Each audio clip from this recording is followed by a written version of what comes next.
Good evening everyone. उम्मीद करती हूँ सभी लोग बहुत बढ़िया तरीके से पढ़ाई कर रहे होंगे और अपने हरियाणा के एग्जाम्स क्योंकि अब आने वाले हैं तो अच्छे ढंग से जम के पढ़ते चलना, ताकि आप लोगों को हरियाणा जीके में मार्क्स अगर पेपर नॉर्मल बनता है तो लेने में दिक्कत ना आए। ठीक है, हमारे हाथ में क्या है, पढ़ना। बाकी पेपर सेटिंग कैसी होगी ये किसी को नहीं पता, ना किसी टीचर को ना किसी स्टूडेंट को, कोई प्रेडिक्शन नहीं कर सकता। फिर भी एक जिम्मेदारी बनती है नैतिक की जितना हो सके मैक्सिमम उतना पढ़ के जाएं, इसीलिए हम लोग ये पढ़ाई कर रहे हैं। ठीक है, हरियाणा की राजनीतिक प्रशासनिक संरचना मैंने आप लोगों को पढ़ा दी थी, बहुत ज़्यादा हद तक ये पूरा हो गया था। ये धनिकलाल मंडल और सत्यदेव नारायण आर्य, सीएम का टेबल भी हमारा कंप्लीट था। हमने जाना था, हमारे जो यंगेस्ट सीएम बने थे वो बंसीलाल जी बने थे 41 ईयर्स में, और हमने देखा था कि हमारे जो सीएम थे सबसे लंबे कार्यकाल वाले वो भी बंसीलाल जी थे। लेकिन एचएसएससी ने एक आधी बार जब एग्जाम में पूछा तो उन्होंने भजन लाल को प्रेफरेंस दी है। कायदे से देखें सही आंसर तो बंसीलाल आना चाहिए, क्योंकि आप कहीं भी जाके पढ़ लीजिए इंडिया के लॉन्गेस्ट टेन्योर वाले सीएम की लिस्ट में हमेशा बंसीलाल जी का नाम आता है, भजन लाल जी का नाम नहीं आता। फिर हमने देख लिया कि हमारे राज्य में कितनी बार राष्ट्रपति शासन लगा, राष्ट्रपति शासन से पहले सीएम कौन था, बाद में सीएम कौन था, ऐसे कितने सीएम हैं जो पहले आपके विधानसभा के अध्यक्ष भी रहे हैं, आपके जो राज्य के राज्यपाल रहे हैं वो टाइम से पहले अगर हट गए हैं या एक्सपायर हो गए हैं तो आपके राज्य में किसने राज्यपाल के पद पे काम किया, ऐसे चीफ जस्टिस भी आपने पढ़ लिए। सब बेसिक सी बातें हैं जो एक्सपेक्टेड हैं कि पढ़े लिखे हर हरियाणा के आदमी को जो पेपर में बैठेगा आती होंगी, ये हम पढ़ चुके सारा। ये मंडल, उपमंडल, तहसील, उप तहसील सब पढ़ लिया।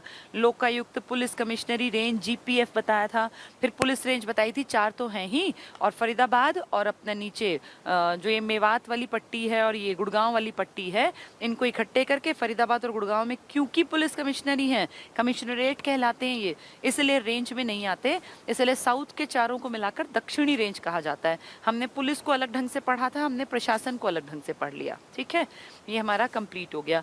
इसके बाद न्यायिक में हाई कोर्ट हमने पढ़ा था, हाई कोर्ट की हिस्ट्री हमने देखी थी, कैसे 1915 का गवर्नमेंट ऑफ इंडिया एक्ट आया, फिर 1919 में आपका लाहौर हाई कोर्ट बना, जहाँ पे पहले इंडियन जज जो बने वो आपके सर शादीलाल जी थे, जो रेवाड़ी को बिलोंग करते थे, पहले भारतीय हैं वो जिनको कि लाहौर हाई कोर्ट में जज बनने का मौका मिला। बहुत बड़ी अचीवमेंट है, लेकिन वो कोई आम परिवार से नहीं थे, बहुत ज़्यादा अमीर और बहुत ज़्यादा वेल एजुकेटेड फैमिली को बिलोंग करते थे, इसीलिए अंग्रेज़ों ने उनको इतनी इंपॉर्टेंस दी। वरना अंग्रेज़ कहीं इतने भले नहीं थे कि हमारे एक आम आदमी को इतनी ऊपर तक पहुँचाते, वो उस लायक थे इसलिए वो वहाँ तक पहुँच पाए।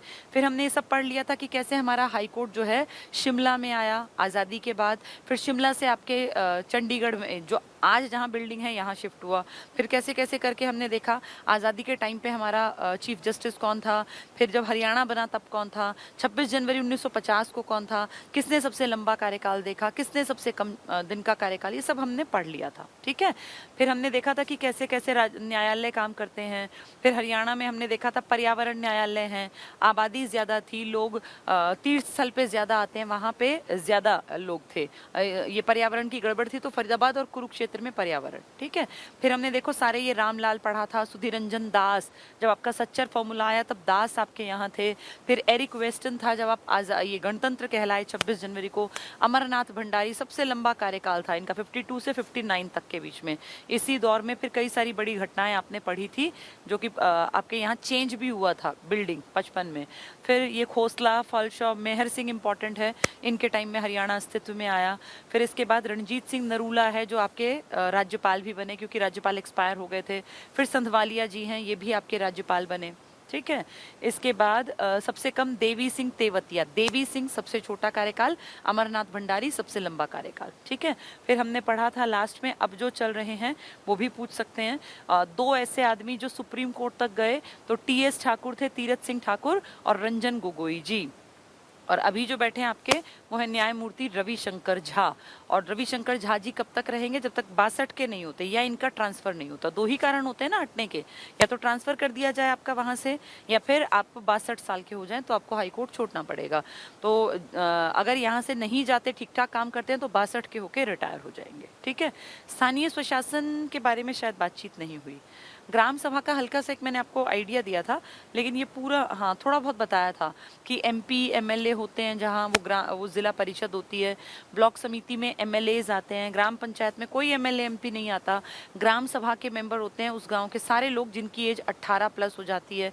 फिर ग्राम सभा की साल में 2 बैठकें होती हैं गाँव में, फिर वो डिसीजंस लेते हैं, उनके ऊपर काम करती है ग्राम पंचायत। ग्राम पंचायत में सरपंच प्लस 5 अन्य जो मेंबर होते हैं, तो कहीं 6 हो सकते हैं, कहीं ये डिपेंड करता है, जनसंख्या ज़्यादा है तो 12-12 भी बना रखे हैं। तो ये कल हमने पढ़ा था, लेकिन इसको किताब से हमने नहीं पढ़ा था, है ना। ठीक है, पंचायती राज के बारे में आज बातचीत कर लेते हैं। चलिए, ये टॉपिक रह गया था पंचायत वाला, बाकी तो हम पढ़ चुके हैं। स्थानीय स्वशासन, ये देखो, ये पढ़ाया था रविशंकर झा 2019 से लगातार। आज हम पढ़ेंगे स्थानीय स्वशासन। आप सब अच्छी तरह जानते हैं कि इंडिया में स्थानीय स्वशासन के नाम पर, पहले थोड़ा सा समझते हैं फिर आगे बढ़ेंगे। आपके स्थानीय स्वशासन का जब भी जिक्र आएगा तो आपको कुछ चीज़ें पता होनी चाहिए। क्या क्या?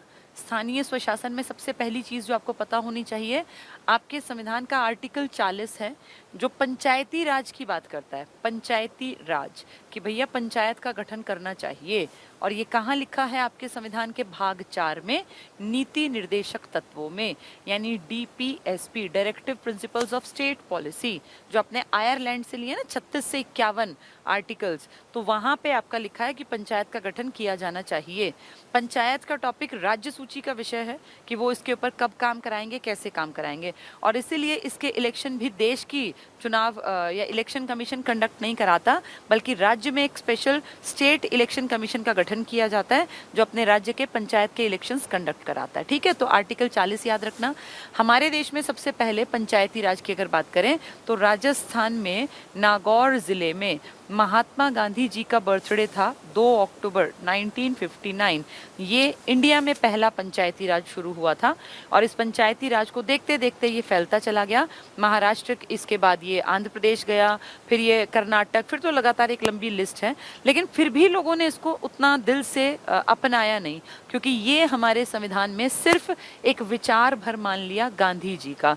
गांधी जी ने कभी राम राज्य की कल्पना की थी, उससे जोड़ के कह दिया कि ठीक है, गांधी चाहते थे कि हर एक आदमी तक ताकत पहुंचे और डिवीजन हो पावर का, डिसेंट्रलाइजेशन ऑफ पावर, यानी शक्ति का विकेंद्रीकरण, बंटवारा, कि पीएम से सीएम, सीएम से फिर सबसे नीचे गांव तक शक्ति बट गई पंचायत के तौर पर। तो डिसेंट्रलाइजेशन ऑफ पावर, या आप कह लीजिए शक्ति का विकेंद्रीकरण, इसका बेस, इसका मूल है। और गांधी के राम राज्य की कल्पना आर्टिकल 40 में नीति निर्देशक तत्वों में आपके आयरलैंड से लिए गए जो कॉन्सेप्ट है भाग 4 में, इसमें डाल दिया। लेकिन इतना भर करके लोग रुक गए कि ठीक है यार, हो गया बस, और कितने, और क्या जरूरत है। जब ये फील किया गया कि इस पे काम करना उतना इंटरेस्ट लोगों ने नहीं लिया, और जो 3 स्तर की पंचायती राज की, त्रिस्तरीय पंचायती राज की बलवंत राय मेहता ने सिफारिश की थी, इसको अनदेखा टाइप कर दिया कि ठीक है भैया, जितनों ने कर लिया ठीक है, वरना बाकी छोड़ दो। तो इसीलिए फिर आपके संविधान में एक चेंज करना पड़ा, आपके कॉन्स्टिट्यूशन में एक चेंज करना पड़ा, और ये चेंज था 73वां संविधान संशोधन। और इसी से जुड़ा फिर शहरी स्वशासन से जुड़ा आएगा 74वां संविधान संशोधन। इस 73वें संविधान संशोधन से 1992 दिसंबर की घटना है ये, आपके संविधान में 11वीं अनुसूची जोड़ी गई। 11वीं अनुसूची, अगर आपने पॉलिटिकल साइंस पढ़ा है मेरी क्लासेस में, जो अब स्टूडेंट जुड़े हुए हैं, तो आपको ये बहुत आसान दिखेगा, अदरवाइज टफ लगेगा। तो 73वें संविधान संशोधन से 11वीं अनुसूची जोड़ी गई 1992 में, जिसमें पंचायती राज में आने वाले 29 विषयों की भी चर्चा की गई कि भाई 29 टॉपिक्स पे गांव की पंचायत काम कर सकती है। अब ये जरूरी नहीं कि हर राज्य 29 विषय दे, ये राज्य सूची का विषय है, कहीं 15 है, कहीं 18 है, कहीं 20 है, हाँ 29 से ऊपर विषय नहीं मिलेंगे। ठीक है, फिर 74वां संविधान संशोधन, ये भी 1992, जाके 93 में काम हुआ था फिर इन पे। इसके लिए 12वीं अनुसूची जोड़ी गई और इसको 18 विषय दे दिए गए, यानी शहरों में जो टॉपिक 18 हैं, गांव में वो टॉपिक 29 हैं। तो गांव के विषय ज्यादा हैं, शहरी स्वशासन में विषय कम है, पावर कम, मतलब फील्ड कम है जिनमें वो पावर का यूज कर सकते हैं। तो इस तरह से पंचायती राज को कानूनन एक प्रावधान करके, अमेंडमेंट करके और पूरे देश में लागू कराने का एक बीड़ा उठा लिया भारत सरकार ने, तभी तो ये अमेंडमेंट किया गया। और इसी के कारण आपके पूरे देश में, लगभग पूरे देश में पंचायती राज को एक तरह से कानूनी कार्यवाही के के तहत हर किसी को मानना पड़ा। तो आपके यहाँ पंचायती राज में 3 स्तर बनाए गए थे, जो कि बलवंत राय मेहता ने कहे थे कि बना दो। सबसे नीचे थी ग्राम पंचायत, एक गांव में गांव के जो सभा के लोग होते हैं, ग्राम सभा के, वो अपनी मर्जी से अपने गांव के कम से कम 21 साल की उम्र का आदमी होना चाहिए, जिसको कि पंचायत का मेंबर या पंच बना देते हैं। हरियाणा से पहले राजस्थान ने कहा कि भाई हमारे यहाँ अगर सरपंच या पंच बनना है तो एजुकेशनल क्वालिफिकेशन होनी चाहिए। हम सेकंड नंबर पर आते हैं जिसने एजुकेशनल क्वालिफिकेशंस की बात की, और 2015 में आपने भी, शायद कल मैंने बताया भी था, आदमी किसी भी जनरल कैटेगरी को बिलोंग करता है, किसी भी उसका, तो उसके लिए 10वीं पास होना। SC है अगर आदमी तो 8वीं पास, औरत है जनरल कैटेगरी की तो 8वीं, और औरत है SC कैटेगरी की तो 5वीं पास होना। यानी शैक्षणिक योग्यता कंपलसरी कर दी हरियाणा सरकार ने। हमसे पहले किसने की थी? राजस्थान ने। सबसे पहले पंचायती राज भी राजस्थान में ही आया था 1959 में। हाँ, रिकमेंडेशन किसकी है? जिस आदमी का नाम है ये अपना त्रिस्तरीय पंचायती राज के लिए बलवंत राय मेहता, बलवंत राय मेहता। ठीक है। अब इस ग्राम पंचायत से ऊपर जब कई सारे गांव, एक जैसे एक ब्लॉक डिवाइडेड होता है ना, जैसे आपके यहाँ ब्लॉक्स बने हुए हैं, तो उस ब्लॉक की बात करें तो उस ब्लॉक की बैठक होती है। फिर उसमें सारे ग्राम पंचायत के जो मेन आदमी होते हैं वो पहुंचते हैं, प्रत्यक्ष चुने हुए लोग भी इसमें होते हैं, यहाँ के MLA भी इसके मेंबर बनते हैं, ब्लॉक समिति इसको बोल देते हैं, आंचलिक परिषद इसको बोल देते हैं, कई नाम हैं इसके। ठीक है। इसके ऊपर जाते हैं जब तो पूरा का पूरा क्या हो जाता है? जिला, और ये जिला परिषद की बैठक होती है, इसमें जिला पार्षद आते हैं और ये बड़े लेवल पे फिर इसके कामकाज को देखते हैं, और यहाँ पे MP MLA सब लोग आके और फिर देखते हैं भाई हमारे इलाके में क्या कुछ चल रहा है। तो आपके यहाँ हरियाणा में पंच बनने की एज सबसे कम है 21 साल, अदरवाइज CM और MLA बनने की 25 साल एज होती है, राज्यपाल बनने की 35 साल एज होती है। तो इस तरह से कुछ चीजें हैं जो आपको याद रखनी है पंचायत के बारे में। ठीक है। आपके यहाँ एक आता है DD मतलब डिस्ट्रिक्ट डेवलपमेंट पंचायत ऑफिसर। ठीक है। एक होता है BDPO block development panchayat officer. Panchayat officer हैं ये, जिनका काम है ब्लॉक का डेवलपमेंट करना, यानी ब्लॉक का विकास करना, और एक डिस्ट्रिक्ट का डेवलपमेंट करना, यानी जिले के स्तर पे काम करता है DDPO और ब्लॉक के स्तर पे काम करता है BDPO। ये अधिकारी वर्ग के आदमी हैं। चलो थोड़ा सा किताबी भाषा से पढ़ते हैं कि ये क्या बता रहे हैं। पंचायती राज को ही स्थानीय स्वशासन कहा जाता है, और डिसेंट्रलाइजेशन ऑफ पावर, शक्तियों का बंटवारा, इसका मेन मुद्दा है। देखें, स्थानीय स्वशासन यानी लोकल लेवल की गवर्नमेंट 1992 में, मैंने आपको बताया 1992 दिसंबर में हुआ था, इसलिए जाके 93 में लागू हुआ 1992। लेकिन आपने 93 में लागू नहीं किया, हरियाणा ने, क्योंकि राज्य सूची का विषय है। 94 में जाके अपने यहाँ पंचायती राज को हमने लागू किया, जो ये कानूनन अमेंडमेंट के थ्रू। हरियाणा में पंचायती राज पहले भी था, लेकिन पहले ये कानूनन ऐसा कंपलसरी नहीं था। आपके यहाँ जो अधिनियम बना, जो एक्ट बना, वो जैसे जिसको कहेंगे पंचायती राज अधिनियम कब हुआ, तो आप कहेंगे 1994 में लगा हमारे यहाँ। ठीक है। तो 1992 में संसद द्वारा स्थानीय स्वशासन को संवैधानिक दर्जा मिला। भाई कॉन्स्टिट्यूशनल उसको एक स्टेटस दे दिया। कौन से अमेंडमेंट से? 73वें के लिए 73वां, और शहरी स्वशासन के लिए 74वां संविधान संशोधन पारित किया गया, जिसके तहत क्रमशः क्या किया? पंचायती राज इससे और नगर पालिकाओं का इससे संवैधानिक दर्जा। अब आप कॉन्स्टिट्यूशनल कह सकते हैं इसको, भैया कॉन्स्टिट्यूशनल इसको रिकमेंड किया था संसद ने कि ऐसी बॉडीज बनाओ जहां की आम आदमी की हिस्सेदारी हो गांव के लेवल पर। ठीक है। तो अब ये कॉन्स्टिट्यूशनल उसमें आ जाएगा। राज्य में, राज्य तो सारी सरकारें देखती हैं जिसको, राज्य में संविधान के 73वें संविधान संशोधन के अनुसार हरियाणा पंचायती राज अधिनियम 1954। अब देखो इसमें गलती करते हैं बहुत लोग। हरियाणा पंचायती राज आते ही वो उनको कोई मतलब नहीं है, आधे लोगों को वो देखेंगे पंचायत 1992, भाग के टिक करेंगे। पंचायत 1992 बिल्कुल ठीक है, लेकिन अगर आगे लिख दिया हरियाणा तो फिर वो तुमसे चाहते हैं अपने राज्य वाले का आंसर, तो आपको टिक करना है 1994, क्योंकि ये आपके राज्य सूची का विषय था। पंचायती राज के टॉपिक पे केंद्र सरकार काम नहीं करेगी, उसके ऊपर काम करेगी आपकी अपनी राज्य सरकार। तो 1992 में केंद्र ने एक दिशा निर्देश जारी कर दिया अमेंडमेंट करके कि भैया पंचायती राज इस तरह से काम करना चाहिए ताकि आम आदमी की गांव तक अपनी पकड़ हो सरकार के ऊपर, क्योंकि पंचायत भी सरकार का एक रूप है। तब उसके ऊपर फिर हमारी सरकार ने पर्सनली अपने लेवल पे काम किया, और हमने 2 साल बाद काम किया। हमने कब काम किया? 1994 में, जबकि देश में अमेंडमेंट कब हो गया? 1992 में। दोनों अलग अलग बातें हैं।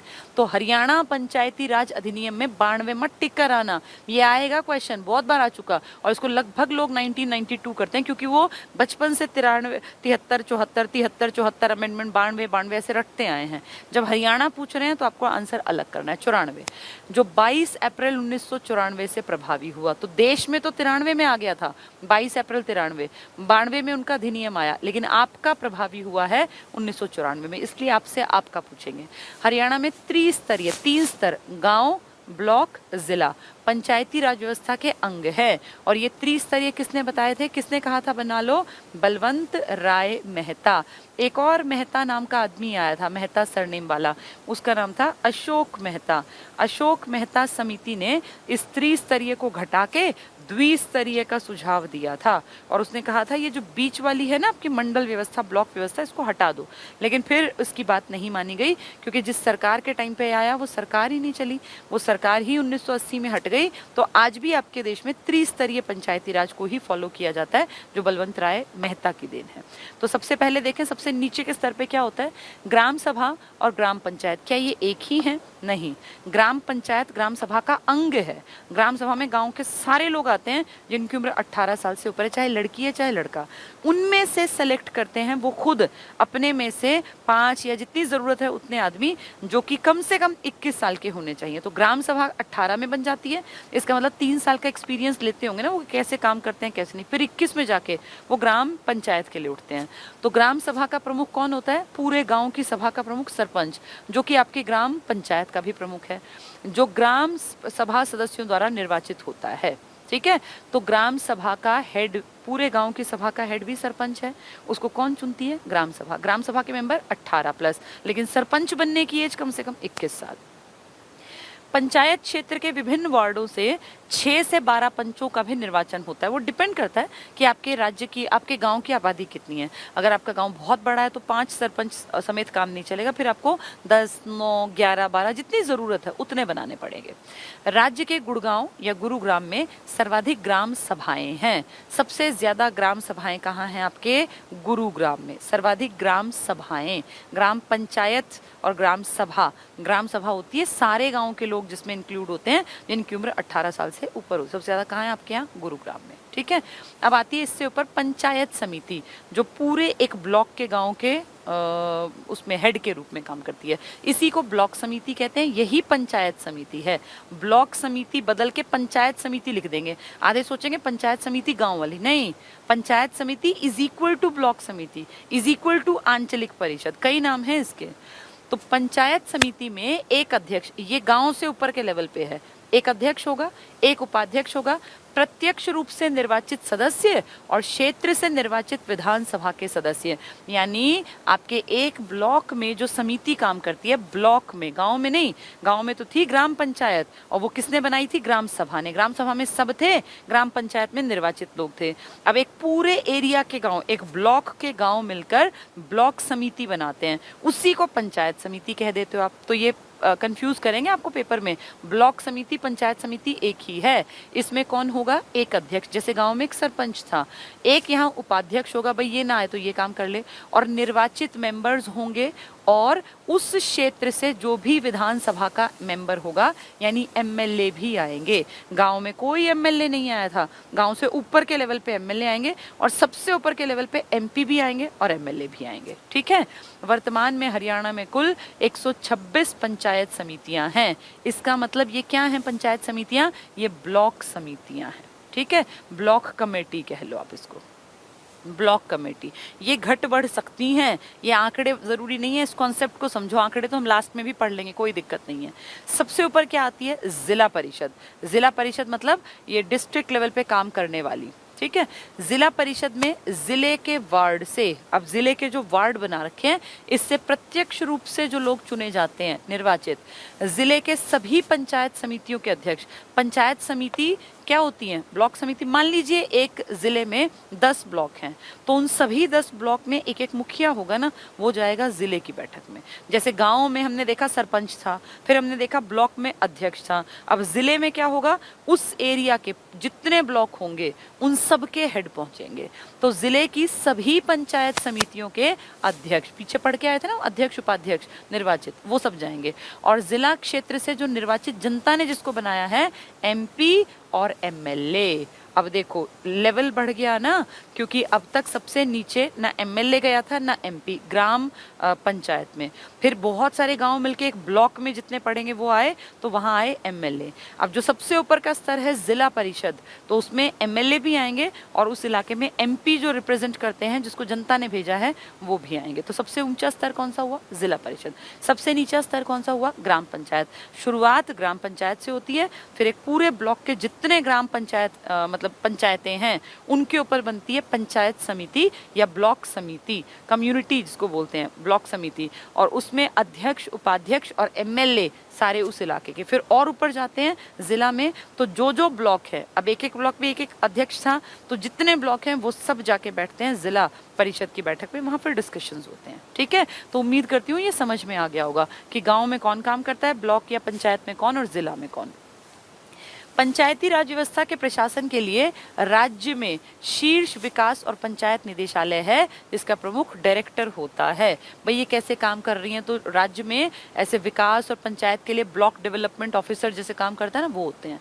जिला तो डिस्ट्रिक्ट और खंड ब्लॉक स्तर पर क्रमशः जिला विकास और पंचायत अधिकारी, पंचायत ऑफिसर जिसको बोलते हैं, ये डीडीपीओ, डिस्ट्रिक्ट डेवलपमेंट, पी मतलब पंचायत ऑफिसर, खंड विकास पंचायत अधिकारी, खंड होता है ब्लॉक, ये डिस्ट्रिक्ट था, ये ब्लॉक था, तो block development panchayat officer, PO मतलब पंचायत ऑफिसर। तो block development panchayat officer block की बातें करेगा, ब्लॉक के डेवलपमेंट पे काम करेगा। और डीडी क्या काम करेगा? डिस्ट्रिक्ट के लेवल पे पंचायत ऑफिसर है वो, जो डिस्ट्रिक्ट के लेवल पे चीजों को देखेगा। ठीक है, पंचायत ऑफिसर ये जो होते हैं ना सरकारी पद है, ये दोनों, ये सरकारी नौकरियां। पंचायती राज संस्थाओं का कार्यकाल कितने साल टिकती हैं? ये 5 साल। अगर ढंग से काम नहीं कर रही तो फिर हट सकती हैं। नई का चुनाव विदिन 6 मंथ्स हो जाएगा, ऐसा नहीं कि खाली पड़े रहेंगे, 6 महीने के अंदर चुनाव। इनका चुनाव देश नहीं कराएगा, क्योंकि पंचायती राज स्थानीय स्वशासन राज्य सूची का विषय है, इसलिए हर राज्य ने अपना एक चुनाव आयोग बना दिया जो गाँव के चुनाव कंडक्ट कराएगा। तो क्या कहते हैं, राज्य में पंचायती राज संस्थाओं के लिए 5 वर्ष की समान अवधि की व्यवस्था है, सेम आपके सीएम और पीएम जैसी इनके भी 5 साल की। किसी कारणवश यदि संस्था भंग कर दी जाती है, तो भंग किए जाने की तारीख से 6 महीने की अवधि समाप्त होने से पहले ही निकाय के गठन हेतु चुनाव की प्रक्रिया पूरी की जाना आवश्यक है। यानी 6 महीने से ज्यादा के लिए ये खाली नहीं रहेगा कोई भी राज्य, विदिन 6 मंथ सारा काम पूरा। पंचायती राज संस्थाओं के कार्य क्या? आप खुद कॉमन सेंस लगाओ, पंचायत का काम क्या होगा? भाई गांव में सफाई हो, नालियां बने, गांव में सड़कें बने, गांव में बिजली के खंभे हों, गांव में ट्रांसपोर्टेशन की सुविधा हो, गांव में आसपास स्कूल हो, गांव में बच्चों के खेलने के लिए चीजें हों, गांव में पीने के पानी की सुविधा हो। यही तो काम होता है ना। जैसे देश के स्तर पे पीएम देखता है भाई कोई अटैक ना कर दे, देश सेफ रहे, देश में अच्छे रोजगार हो, तो ऐसे गांव वाले ये सब देखते हैं अपने लेवल पे, लोकल लेवल पे। तो हरियाणा पंचायती राज, अब पंचायती राज अधिनियम तुम्हारा कब आया? 1994 में। देखो पूरे देश का कब आया? 92 में। के अंतर्गत राज्य में पंचायती राज संस्थाओं को संविधान की, देखो ये सब पढ़ाया तुम्हें, संविधान की 11वीं अनुसूची, अभी भी बताया ना मैंने। एक तो हरियाणा का पंचायती राज अधिनियम याद करना है 94 में, फिर क्या याद करना है? संविधान की कौन सी अनुसूची? 11वीं। 1900 कब आई? 92 में। कितने विषय हैं गाँव के पास? 29 से संबद्ध अधिकार और काम सौंपे गए हैं। इन विषयों को जरूरी नहीं सारों को देंगे, ये आपके राज्य सरकार की मर्जी। 10 विषय पकड़ाए अपने गांव में, 15 दें, 20 दें, 29 से ज्यादा नहीं देंगे। ठीक है। 7 सितंबर 2015 को आपके यहाँ जो ये एजुकेशनल की बात करेंगे, पंचायती राज चुनाव में शैक्षणिक योग्यता लागू करने वाला दूसरा राज्य आप हो, क्योंकि पहला था राजस्थान 2014 में, उन्होंने 14 में की एजुकेशनल क्वालिफिकेशन कंपलसरी, आपने 15 में। आपकी जनरल कैटेगरी का सरपंच किसी को बनना है तो 10वीं पास होना, अगर वो एससी है तो 8वीं, औरत है तो भी 8वीं, और एससी औरत है तो 5वीं पास होना। ये मिनिमम क्वालिफिकेशन है आपके हरियाणा में। उसके घर में शौचालय होना भी कंपलसरी है, अगर नहीं है तो वो पंचायत के लिए एलिजिबल नहीं माना जाता। नगरीय स्वशासन, जैसे आपके गांव संभलते हैं ऐसे ही आपके नगर भी संभलते हैं ना। अब सीएम थोड़ी हर नगर में जाके देखेगा, 154 कस्बे हैं आपके पास, तो हर कस्बे में जाके थोड़ी सीएम देखेगा कि मेरे कस्बे में कौन सी गली खराब है, कहाँ पे सीवर का पानी निकलता है, कहाँ पे नालियाँ साफ नहीं होती। सीएम के पास टाइम नहीं है, इसलिए आपके जिले की जिम्मेदारी जो निभाते हैं वो आपके शहरी स्वशासन है। ठीक है। नगरीय स्वशासन, स्व खुद का शासन प्रणाली 74वें संविधान संशोधन अधिनियम 1992 द्वारा, अब देखो 73वां और 74वां 1992 के हैं, पर आपके हरियाणा में जो पंचायती राज आया वो 94 में आया। ठीक है। अब ये शहरी की बात कर रहे हैं तो 74वां 1992 संवैधानिक दर्जा प्रदान किया गया और संविधान में एक नया भाग 9 क, पहले 9 था अब 9 क भी आ गया, जोड़ा गया, जिसे नगर पालिका नाम दिया गया। नगर पालिका यानी जो नगर के लिए काम करेगी वो नगर पालिका कहलाएगी। इस अधिनियम को हरियाणा नगर निगम अधिनियम, अब देखो तुम्हारा जो खुद का अधिनियम है ना, चाहे वो पंचायत का था चाहे हरियाणा नगर निगम का, वो 94 में है। जो देश का अधिनियम है ना वो 92 का है। तो जैसे दिखे हरियाणा नगर निगम अधिनियम 94 के तहत लागू किया गया। नगरों को अनेक वार्डों में बांटकर भाई एक एक शहर के वार्ड बना दिए, ये इस वार्ड इस वार्ड इस वार्ड, फिर वहां से जो चुने जाएंगे वो अपने आप को रिप्रेजेंट करेंगे। तो नगरों को अनेक वार्डों में बांटकर नगरीय स्थानीय निकायों का गठन किया गया। इसके अध्यक्ष को मेयर कहते हैं। आप सबको पता है हर जिले में जो चुने जाते हैं ये मेयर कहलाते हैं, इसके अध्यक्ष। ठीक है। और या चेयरमैन भी कह देते हैं, कहा जाता है। राज्य में शहरी स्थानीय निकायों को 3 भागों में बांट दिया। जैसे गांव के थे ना, वो कौन कौन सी थी, सबसे नीचे ग्राम पंचायत, फिर ब्लॉक समिति या पंचायत समिति या आंचलिक परिषद और सबसे ऊपर जिला। ऐसे इनमें भी है नगर पालिका, पहले नगर पंचायत होती है फिर नगर पालिका है, या नगर इसी का नगर परिषद भी कह देते हैं थोड़े से बड़े लेवल पर, और उससे बड़े लेवल पर नगर निगम। तो सबसे बड़े लेवल पर नगर निगम, नगर पालिका आ गई। इस समिति का गठन ऐसे क्षेत्रों के लिए किया जाता है जिनकी जनसंख्या 50,000 से ज्यादा नहीं है। छोटी जनसंख्या है तो वहां नगर पालिका बनाई जाती है, छोटी जनसंख्या। नगर पालिका समिति बनाते हैं, समिति छोटे लेवल पर।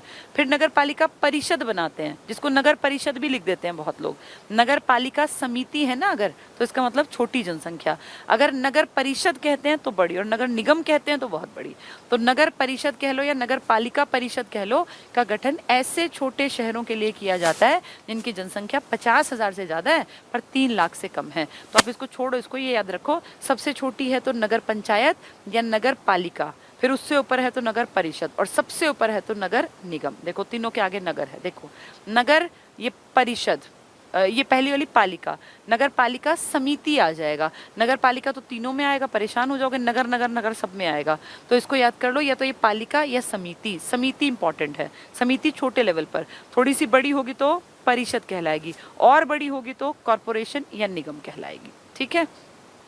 अब नगर निगम, ये तो बहुत बड़ी, सबसे बड़ा होता है नगर निगम। जैसे दिल्ली नगर निगम है तो कितनी आबादी है, दिल्ली में नगर पालिका नहीं है, दिल्ली नगर निगम के तहत आती है। अब आपके हरियाणा में भी बहुत सारे नगर निगम बन गए हैं, बड़ी जनसंख्या के बाद बनते हैं।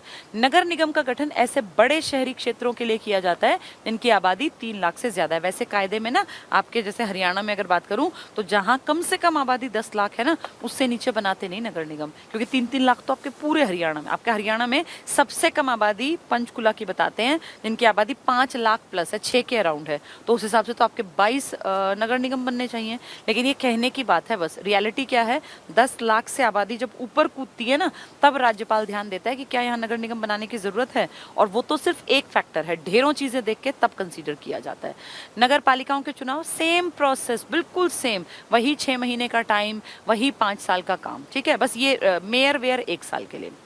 नगर पालिकाओं के सभी सदस्य प्रत्यक्ष रूप से नगर पालिका क्षेत्र के लोगों द्वारा चुने जाते हैं। तुम अपने गांव में सरपंच और पंचायत का चुनाव करते हो ना, यहाँ भी ये लोग चुनते हैं अपने लिए, शहर वाले।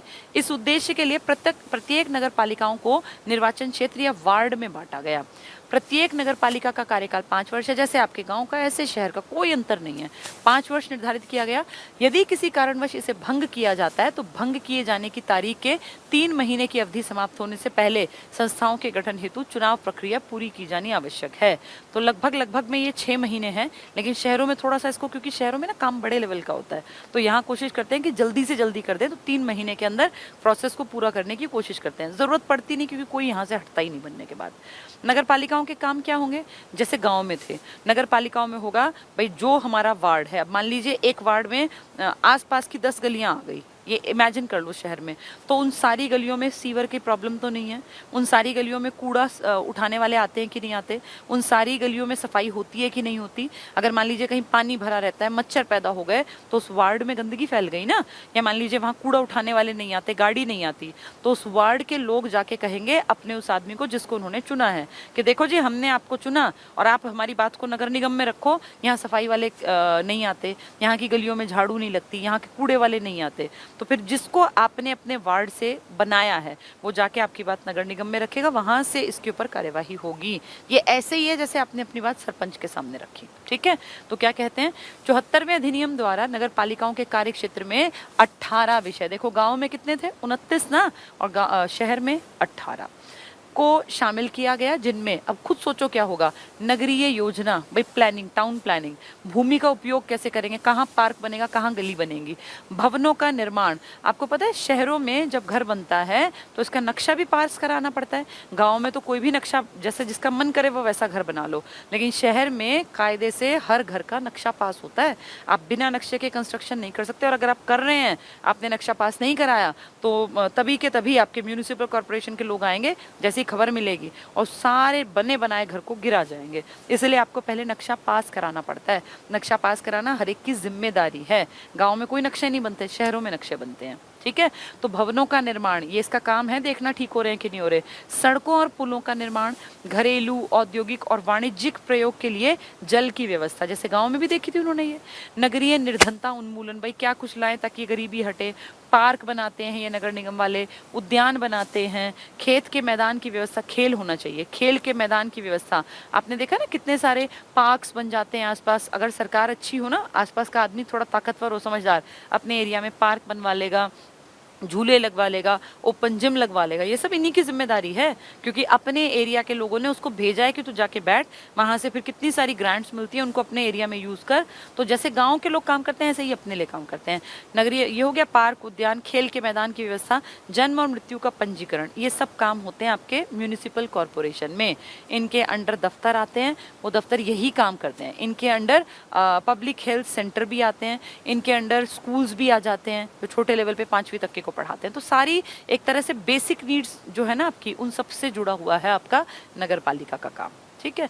लोकसभा चुनाव 2019, अब ये हो गई पुरानी बात। मुझे नहीं लगता अब ये क्वेश्चन बनने की उम्मीद है, क्योंकि अब इस बात को 1 साल प्लस हो गया। अक्टूबर की घटना है, 1 साल प्लस। हाँ, इतना पूछ सकते हैं आपका कौन सा मंत्री कौन सी सीट से था, उनको मैं जरूर याद कराऊंगी, लेकिन अभी नहीं। या पूछ सकते हैं कौन सी सीट आरक्षित थी, पर अब ये नहीं पूछेंगे कि एक एक सीट का उठा के आपसे पूछो, वो तुक नहीं बनता अब। फिर भी बस मोटा मोटा देख लेते हैं। आप सब जानते हो लोकसभा चुनाव 2019 में 10 की 10 सीटें किसकी गई थी, बीजेपी की सारी सीटें। इनके 4-5 आदमी सेम रहे थे, पिछले टेन्योर वाले 4-5 रिपीट हुए थे। तो लोकसभा चुनाव, ये तो लोकसभा है ना, ये हमारे वाले नहीं बता रहे, ये 10 वाले नहीं है, पुराने बता रहे हैं जो देश के थे।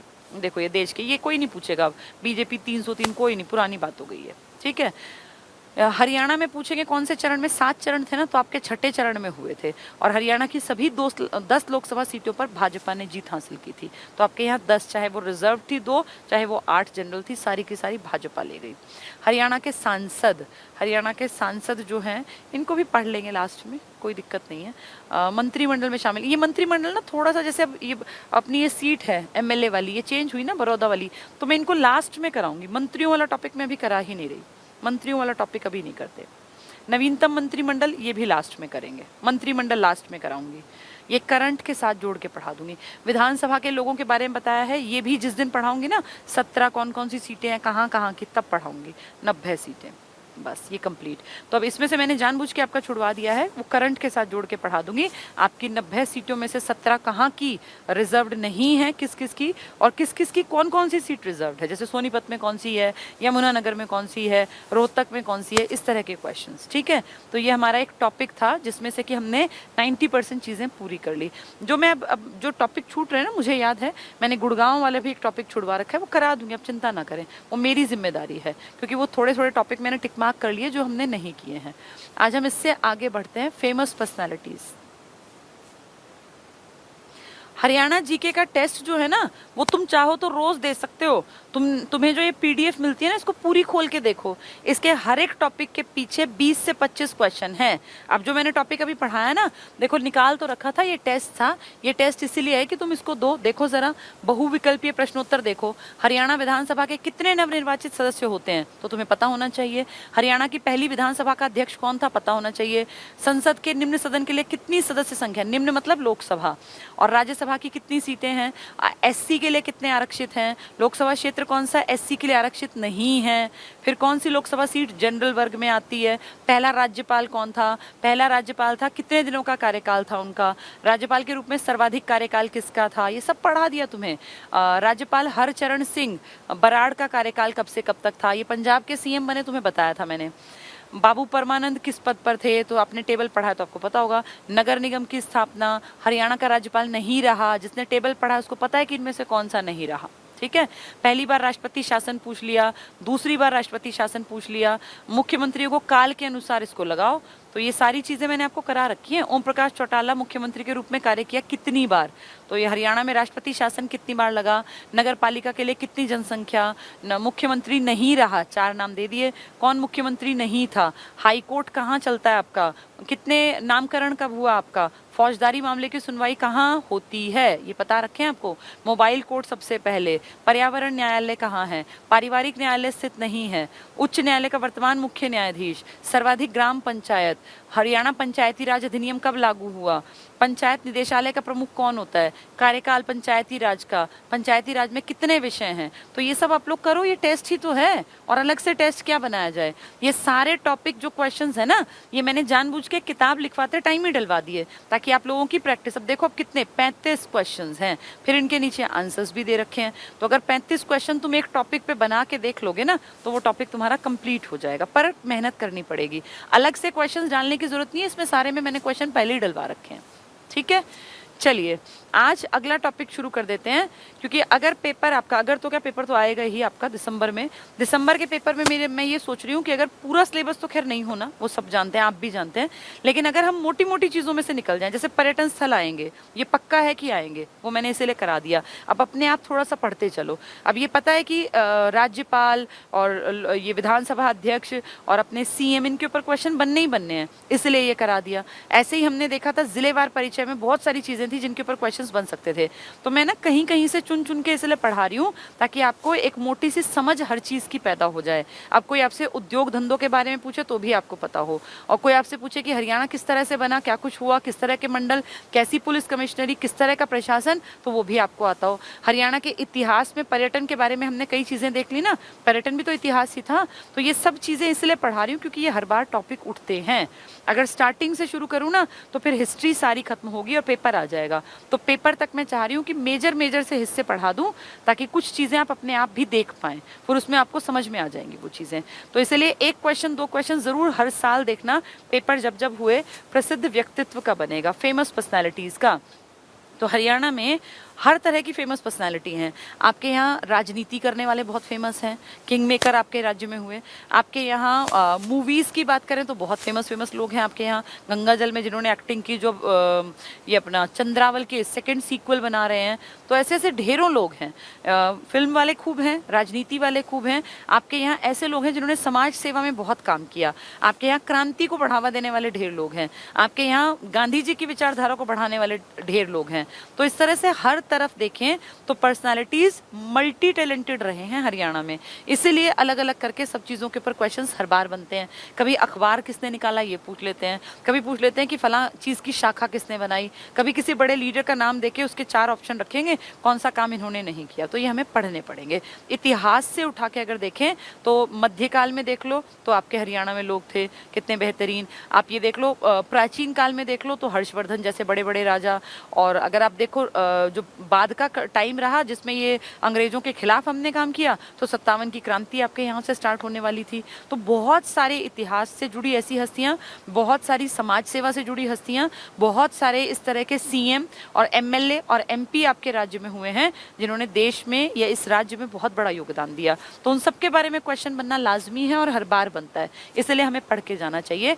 प्रसिद्ध व्यक्तित्व, फेमस पर्सनैलिटीज, ये आपकी किताब में जो किताब वाले हैं सबसे लास्ट टॉपिक मिलेगा, है सबसे लास्ट लेकिन हर बार पेपर में आता है, तो इसलिए पढ़ेंगे, ठीक है। प्राचीन काल से ही हरियाणा प्रतिभाओं की महान भूमि रहा है। मैंने अभी कितनों के नाम लिए। यहाँ विभिन्न क्षेत्रों में, इतिहास में एक से एक धुरंधर आपके राज्य में जन्मे, राजनीति में एक से एक आदमी। अब जैसे हर्षवर्धन को हम हरियाणा का थोड़ी कहते हैं, हर्षवर्धन तो देश पढ़ता है, पूरे देश की बच्चों को स्कूलों में पढ़ाया जाता है। थे तो हमारे यहाँ के, थानेसर हमारा ही तो है, तो हमारे राजा को पूरा देश पढ़ रहा है। राजनीति की बात करें तो आपके राज्य में से एक आदमी की इतनी ज्यादा इंपॉर्टेंट प्लेस थी कि उसको देश का पीएम वो बनाता था, किंग मेकर। ये बात कर रही हूँ मैं, जो ये खानदानी जिन लोगों ने बहुत अपने एक टाइम पर बाप दादाओं के टाइम में बहुत नाम कमाया, चौटाला परिवार की। तो देवीलाल जी को आप जानते हैं, भारत के उप प्रधानमंत्री रहे। छोटी पोस्ट थोड़ी होती है प्रधानमंत्री, प्रधानमंत्री की बराबरी का होता है प्रधानमंत्री, जो पोस्ट ही नहीं और क्रिएट की गई और आपके राज्य का एक आदमी बैठा और 2 बार बैठा, तो इसका मतलब कुछ तो होगा राजनीति में। साहित्य की बात करें तो आपके यहाँ ढेरों लिखने वाले, चंद्र बरदाई जैसे, खुद हर्षवर्धन जैसे, और न जाने कितने ही लेखकों ने, किसी ने सूफी में, किसी ने संत में, किसी ने जैनियों में, किसी ने बौद्ध में, दुनिया भर की किताबें यहाँ लिखी गई। रामायण और महाभारत के रचयिता खुद यहाँ थे, इसी इलाके में। नेक्स्ट है कला। तो कला में आप देख लीजिए, मैंने भी नाम लिया था। हीरो हीरोइनों में अगर बात करें तो आपके यहाँ एक से एक बढ़िया गायक जो कि बॉलीवुड तक नाम कमा के आए। आपके यहाँ लोकल बहुत बड़े स्तर पे लोगों ने कला को आगे बढ़ाया। फिर खेल की बात करें तो हरियाणा तो जाना ही अपने खिलाड़ियों के लिए जाता है। हरियाणा सरकार सबसे बड़ा मनी प्राइज देती है, 6 करोड़ रुपए आपके देश में कोई सा राज्य नहीं देता, हम देते हैं 6 करोड़ रुपए। क्यों? क्योंकि हमें पता है कि हमारे यहाँ के लोग उस 6 करोड़ के लिए नहीं, वो देश की आन बान शान के लिए खेलते हैं। तो हमारे लिए वो मनी उतनी मैटर नहीं करती, लेकिन फिर भी इतना बड़ा अमाउंट रखा गया ताकि लोगों की आंख खुले कि देखो ये है वो मिट्टी जहां से खिलाड़ी निकलते हैं। और हमारे यहाँ कोई सुविधाएं थोड़ी हैं बहुत ज्यादा, भाई जैसी बाकियों की सुविधा वैसी हमारी।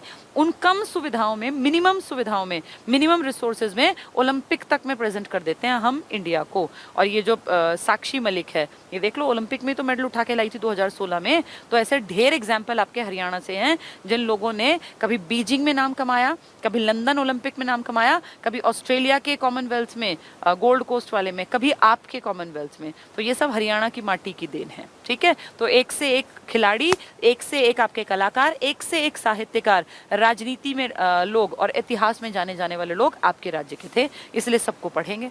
आदि से अनेक महान विभूतियों का पदार्पण हुआ है, जिनमें से कुछ महत्वपूर्ण है। सारे हजारों लोग थोड़ी पढ़े जाते हैं, लेकिन कुछ लोग हैं जिनके ऊपर इतिहास में कहीं ना कहीं कुछ ना कुछ लिखा गया। सबसे पहला नाम लिखा है हर्षवर्धन।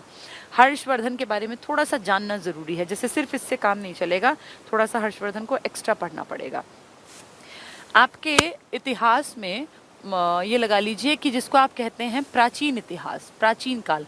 इतिहास के 3 काल है ना, प्राचीन काल। प्राचीन काल में आप क्या मोटा मोटा पढ़ते हैं, आप अपने आप को देखें अगर पढ़ने में, तो हड़प्पा से लेके और आप ये लगा लीजिए कि 8वीं शताब्दी, मतलब वर्धन के थोड़ा बाद तक का इतिहास आप पढ़ेंगे। जो वर्धन साम्राज्य था ना, इसके थोड़ा बाद तक का, क्योंकि इसके बाद शुरू हो जाता है मध्यकाल, जब हमारे ऊपर विदेशी आक्रमण होने लगे। 712 ईस्वी में मोहम्मद बिन कासिम, जो पहला अटैकर था, जिसको आप कहते हैं कि पहला मुस्लिम आक्रमण जो हमारे ऊपर हुआ, वो था मोहम्मद बिन कासिम का, ठीक है। तो इससे पिछला जो है सारा वो हड़प्पा है, ये प्राचीन है। और जो 18वीं शताब्दी तक चला, जिसमें कि आपकी ये मान लीजिए कि जब तक कि आपके ये अंग्रेज हावी नहीं हुए, तब तक आपका मध्यकाल था।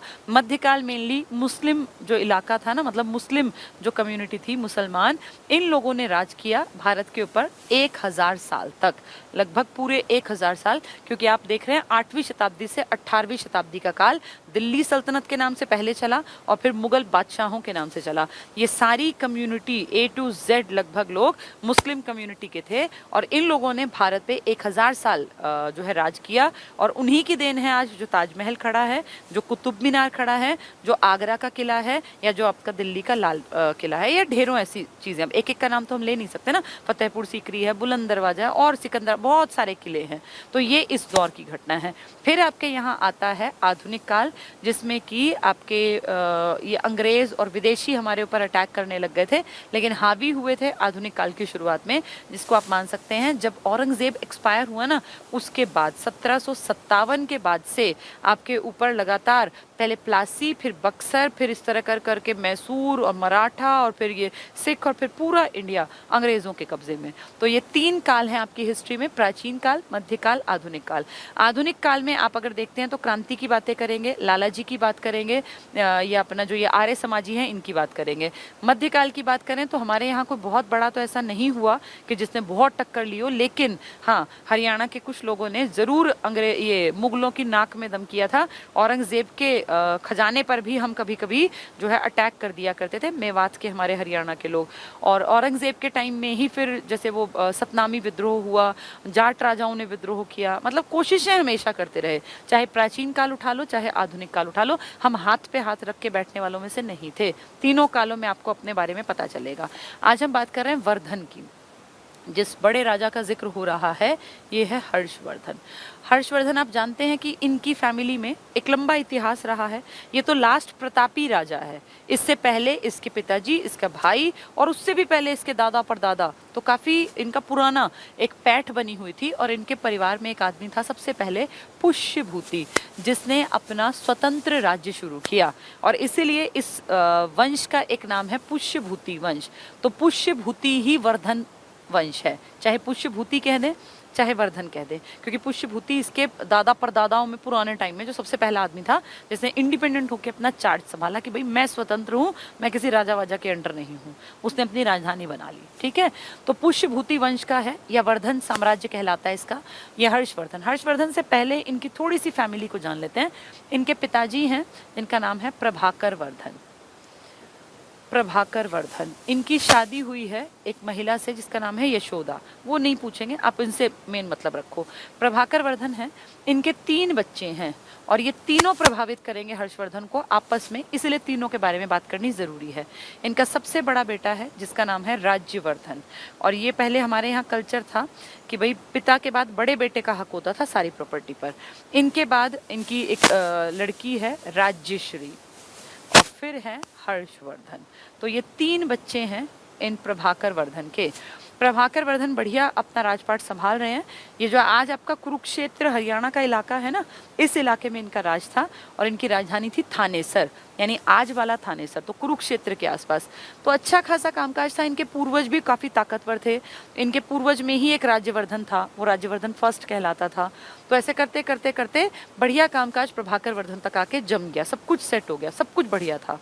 प्रभाकर वर्धन की डेथ हो जाती है 605 में, 605 ईस्वी में। प्रभाकर वर्धन चल बसते हैं, इनकी पत्नी भी इनके साथ ही चली जाती है। तो अब अगली जिम्मेदारी आ गई घर के बड़े लड़के पर। तो बड़ा लड़का कौन है? राज्यवर्धन। राज्यवर्धन 605 में अपने पिताजी की डेथ के बाद राजगद्दी पर बैठ जाते हैं। भाई यही ट्रिक था कि ऐसे वो चला गया पिता तो बड़े बेटे की जिम्मेदारी। जब ये गद्दी पर बैठे तो ये इनका छोटा भाई 15 साल का था, महज 15 साल का। 15 साल का बच्चा इतना बड़ा तो नहीं होता ना कि भाई क्या करे, पूरा राजपाट संभाल लेगा। राज्यवर्धन जो है ना, इनके पिताजी ने मरने से पहले अपनी बेटी की शादी कर दी थी, राज्यश्री की शादी। अब ये हरियाणा के राजा है, ये मान लो हरियाणा के आसपास इनका काम है। हरियाणा के बिल्कुल साथ लगता है यूपी, तो यूपी में एक इलाका पड़ता है कन्नौज। कन्नौज में एक वंश था, बढ़िया खानदान था, मोखरी वंश। मोखरी वंश के राजा के बेटे के साथ इन्होंने अपनी बेटी की शादी कर दी। भाई ये भी खाते पीते परिवार के हरियाणा से, वो भी यूपी के खाते पीते परिवार के। तो हमारे यहाँ के जो हर्षवर्धन राजा आगे जाके बने, उनके पिताजी ने अपनी बेटी राज्यश्री की शादी यूपी के कन्नौज के मोखरी वंश के राजा से कर दी। उसकी शादी हो गई। अब वो शादी हो गई तो भाई अपने यूपी की साइड चली गई। वो जो वो राजा हैं उनका इलाका है कन्नौज। आज भी कन्नौज एज इट इज है, जैसे आपका थानेसर है ना, ऐसे का ऐसा कन्नौज है यूपी में। तो राज्यश्री की शादी हो गई तो ये चली गई। अब सोचो इन तीनों में से ये तो चली गई, अब ये पिताजी चल बसे, माँ चली गई, ये राजा बन गया। छोटा भाई ठीक है भाई, बड़े भाई के अंडर रह के अपना काम सीखेगा। 1 साल हुआ था बस इसको राजा बने, साल भी पूरा नहीं बीता। राज्यश्री के पति जो कन्नौज के राजा थे, कन्नौज पर ना सबकी नज़र थी। कन्नौज एक बहुत उपजाऊ इलाका, क्योंकि यूपी आप जानते हैं खूब उपजाऊ था, तो यूपी पे सबकी नज़र रहती थी कि मेरा राजपाट हो जाए, मेरा राजपाट हो जाए। तो कन्नौज का जो इलाका था, ग्रहवर्मा इसका पति है, कन्नौज का राजा, कन्नौज पे नज़र है। नीचे के इलाके में मालवा का इलाका है, मतलब आज का एमपी मान लीजिए, एमपी यूपी, तो ये इकट्ठे ही तो सीमा थी इनकी। तो मालवा के छोटे से राजा की नज़र है कन्नौज के राजा की प्रॉपर्टी पर कि कैसे ना कैसे मैं इसका मर्डर कर दूं, ये प्रॉपर्टी मुझे मिल जाए। भाई यहाँ से खूब टैक्स आता है क्योंकि बहुत बढ़िया इलाका है। इसने बंगाल के राजा के साथ बातचीत की, बंगाल की तरफ था शशांक राजा, इसके साथ बातचीत की, साठगांठ की, एक घटिया प्लान बनाया इन्होंने, षड्यंत्र बनाया। और षड्यंत्र में क्या किया कि हम कैसे ना कैसे करके इस कन्नौज के आदमी को अगर मार देते हैं तो फिर ये पत्ता साफ हो जाएगा। लेकिन कन्नौज वाले की रिश्तेदारी किसके साथ है?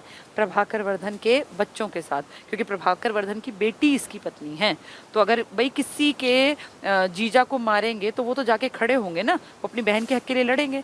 तो क्या हुआ, इन दोनों ने प्लानिंग की और इसका मर्डर कर दिया, कन्नौज के राजा का।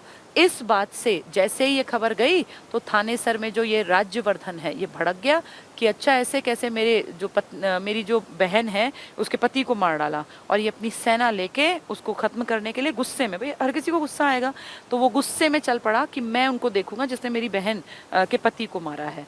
तो कन्नौज जो है इसके राजा की डेथ के बाद राज्यवर्धन, अभी राजा बने 1 साल हुआ, 605 में बना है, 606 की घटना है ये, वो चल पड़ा अपने दल बल के साथ, पहुंचा। और पहुंचने के बाद बहुत चालाकी से बंगाल का जो राजा था ना, ये शशांक, इसने उसका मर्डर कर दिया। यानी देखो, एक तीर से 2 निशाने, कितने चालाक है ना।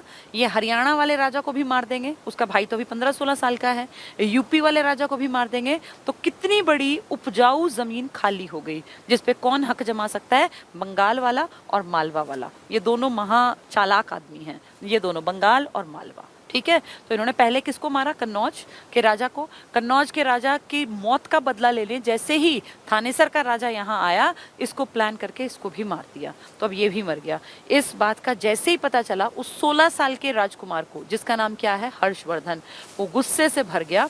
और उसको जैसे खबर मिली कि भाई तेरे भाई को ऐसे चालाकी से षड्यंत्र में फंसा के और मरवा दिया, तो वो बहुत गुस्से में आया। और गुस्से में उसका कई लोगों ने साथ दिया, असम के राजा भी कहते हैं उसका साथ देने आए थे। और गुस्से से भर के जब वो आया तो उसने फिर मालवा और बंगाल को बढ़िया तरीके से ठीक लाइन पर लगा दिया। और ये क्लियर हो गया सबको कि अब ये बहुत लंबा जो है टिकने वाला लड़का है। क्योंकि सोचो इन्होंने कैसी कैसी प्लानिंग की, इन्होंने यूपी का राजा मारा, इन्होंने इसके बड़े भाई का मर्डर किया ताकि हम यूपी और हरियाणा के इस उपजाऊ भूमि के राजा बन जाएं। लेकिन वो 16 साल का लड़का दम जिसके अंदर बहुत ज़्यादा था, और जिसको ये पता था कि अगर मेरे भाई का मर्डर कर सकते हैं और ग्रहवर्मा की हत्या कर सकते हैं तो मुझे भी मार सकते हैं, लेकिन वो इतने जोश में था और इतने गुस्से में था कि उसने आके इन दोनों को सीधा कर दिया। और फाइनली जाके ये क्लियर हो गया कि हर्षवर्धन कोई कच्ची गोलियां खेलने वाला आदमी नहीं है और ये लंबी पारी खेलने आएगा। तो हर्षवर्धन 606 में अपनी राजगद्दी को संभालता है। और फिर इसकी जो बहन थी ना, जो ग्रहवर्मा की पत्नी थी, वो जैसे एक ये बेइज्जती मानी जाती थी कि भाई इस तरह से मार डाला तो फिर तुम कुछ भी नहीं कर पाए, तो कहते हैं कि वो वहां से चली गई सब छोड़ छाड़ के और कहीं महाराष्ट्र साइड में जंगलों में जा रही थी सती होने के लिए। जैसे ही हर्षवर्धन को पता चला, इसको गुप्तचरों से सूचना मिली, तो इसने फिर अपनी सिस्टर को बचाया और अपनी सिस्टर को लाके कहा कि तू बिल्कुल चिंता मत कर, जैसी तेरी इज्जत पहले थी ना अब भी वैसी ही है। और अपनी बहन को कहा कि मैं इस चीज़ की गारंटी लेता हूँ कि तेरे पति का जो इलाका है ना, ये तेरा सेफ रहेगा, कोई दिक्कत नहीं होगी। और इसीलिए हर्षवर्धन ने अपनी राजधानी बदल दी थी। पहले इन लोगों की राजधानी थी थानेसर, लेकिन अब क्योंकि इसकी बहन के हस्बैंड को मार डाला गया तो वो जो प्रॉपर्टी है खाली थोड़ी छोड़ी जाएगी, तो इसलिए ये अपनी राजधानी उठा के कहाँ ले गया? कन्नौज। यही कारण है कि हर्षवर्धन की 2 राजधानी है। पहली राजधानी हमारे हरियाणा के कुरुक्षेत्र का थानेसर और दूसरी राजधानी यूपी का कन्नौज। ये है हर्षवर्धन की कहानी। यानी हर्षवर्धन 606 में आपके यहाँ एक छोटे से पहले जिसकी इच्छा भी नहीं थी शायद राजपाट संभालने की, वो थानेसर से उठ के गुस्से में, और कैसे कैसे उसने, देखो ये मान लो थानेसर, ये मान लो कन्नौज, यहाँ मालवा, ये बंगाल। कहाँ का एक छोटा सा लड़का जिसने सपने में भी नहीं सोचा था कि कभी मैं इतना बड़ा राजा बनूंगा, क्योंकि अभी पिताजी 1 साल पहले पिताजी थे 605, तो किसी को क्या चिंता, जब तक बाप सिर पे होता है तब तक चिंता थोड़ी होती है। 606 में चलो पिताजी चले गए, कोई बात नहीं, बड़ा भाई बैठा है, मुझे क्या चिंता। 606 में वो भाई, 5 में तो बना था वो, और 6 में उसका भी मर्डर हो गया। अब एकदम से सोचो 1 साल में कैसे लाइफ बदली। कहाँ तो बिल्कुल फ्री होके बैठा था 15-16 साल में, कहाँ 1 साल के अंदर पिता भी गए और भाई भी गए और अकेला पड़ गया। अब बहन की भी रक्षा करनी है और अपने परिवार को भी संभालना है। तभी कहते हैं देखो, राजा महाराजाओं की भी परीक्षा होती थी। ये दिक्कतें सिर्फ आपके और मेरे ऊपर नहीं आती, ये दिक्कतें भगवानों ने भी झेली हैं, राजाओं ने भी झेली हैं। श्री राम ने दिक्कत देखी, जो पांडव थे इन्होंने दिक्कत देखी, तो अब देख लो हर्षवर्धन की दिक्कत सुन के आप सोच लो कि ऐसा किसी के ऊपर आ जाए समय तो आदमी कितना डर जाएगा। भाई एकदम से फ्री और अचानक से पता चला कि 1 साल में सब कुछ खत्म। लेकिन ये उस टाइम पे टूटा नहीं, इसने उस बेइज्जती का बदला भी लिया और अपने आप को इतना प्रूफ करके दिखाया कि शायद हो सकता है राज्यवर्धन बैठा रहता तो वो इतना प्रतापी राजा ना बनता। क्यों? क्योंकि तब जरूरत ना पड़ती, अब जरूरत थी तो इसने प्रूफ किया कि ये बहुत लायक लड़का है। ठीक है, क्लास का टाइम हो गया बता रहे हैं, चलो कोई नहीं, बस लास्ट आ गया ये। तो क्या हमने देखा कि ये छोटा सा यहाँ पहले प्रॉपर्टी जिनकी थी, अब उन्होंने अपनी प्रॉपर्टी बढ़ा बढ़ा के, क्योंकि अब ताकत आती चली गई, ये सब अपने अंडर ले लिया। इसलिए कहलाता है ये उत्तर भारत का राजा। पहले तो सिर्फ ये थानेसर तक थे, अब ये उत्तर भारत में बन गए। और ये काफी समझदार आदमी था, काफी समझदार लड़का। इसने साहित्य में भी काम किया। जो लिख सकता है ना, इसका मतलब वो लायक है। लिखने का मतलब क ख ग नहीं, लिखने का मतलब कुछ अच्छा लिखना। इसने लिटरेचर में काम किया और इसने 3 किताबें लिखी, फेमस हैं। एक का नाम है नागानंद, नागानंद, दूसरी है रत्नावली, और एक है प्रियदर्शिका, प्रियदर्शिका। ठीक है, ये तुम भूल जाओगे। हर्षचरित इसने नहीं लिखी, इसकी किताबों का नाम देख लो, नागानंद। इसको याद कैसे करोगे? हम किसकी बातें कर रहे हैं? ये हर्षवर्धन की। हर्षवर्धन एक प्रतापी राजा है। इसको ध्यान से सुनना, इसको नाग और रत्न, क्योंकि राजा है ना तो रत्नों का शौकीन है, ये प्रिय थे। तो नागानंद, नाग और रत्नावली, रत्न, किसको प्रिय थे? प्रियदर्शिका, हर्षवर्धन को। तो हर्षवर्धन की 3 किताबें हैं, नागानंद, प्रियदर्शिका और रत्नावली। लेकिन इतनी सारी जानकारी जो हमें मिली वो इनसे नहीं मिली, हमें वो जानकारी मिलती है हर्षचरित से। ये किताब है हर्षचरित। ठीक है, ये किसने लिखी? ये इसके एक दरबारी कवि ने लिखी जिसका नाम था बाणभट्ट। तो बाणभट्ट किसका दरबारी कवि था? हर्षवर्धन का। हर्षवर्धन की पूरी फैमिली की जो कहानी है ना, जो मैंने आपको सुनाई है, ये सब इसी में लिखी है, बाणभट्ट ने हर्षचरित में। इसके पिता ऐसे एक्सपायर हुए, फिर इसके भाई ने ऐसे किया, फिर ये सारी कहानियां इसके पूरे वंश की, इनफैक्ट पुष्यभूति से लेकर और यहाँ तक की सारी कहानी लिखी है। और इस किताब में 8 चैप्टर दिए गए हैं, जिनमें से स्टार्टिंग के 3 चैप्टर इसके पूर्वजों के हैं, इसके बाप दादा परदादा कैसे थे, कहाँ थे, क्या प्रॉपर्टी, सब कुछ लिखा है। फिर अगले 5 चैप्टर्स में इसकी विजय गाथाओं का वर्णन है। जब किताब लिखी जाती है तो अपनी हमेशा बड़ाई की जाती है, अपनी किताब लिख रहे हैं ना, लेकिन ऐसा भी हुआ था कि ये यहाँ से जब नीचे की तरफ चले थे ना, तब एक ये युद्ध हारे थे। उसके बारे में ये नहीं बताएंगे, उसके बारे में वो बताएगा जो युद्ध जीता था। कल आगे उसके बारे में बातचीत करेंगे। कल हो सकता है मेरी ये क्लास ना हो, कल ऐसा पॉसिबल है कि मेरी क्लास ना हो। अगर कल क्लास नहीं होती है तो ऐसा नहीं कि 1000 फ़ोन घुमा देने हैं, हो सकता है कल मेरी क्लास ना हो। अगर मेरी क्लास नहीं होगी तो फिर मैं इसको देखूंगी, परसों दिन में मैनेज करके ले लूँगी। ठीक है, अगर कल नहीं हुई तो परसों दिन में मैनेज करूँगी, टाइम निकालूंगी कहीं से और वहाँ क्लास करा दूँगी। ठीक है, आज के लिए इतना ही। Thank you.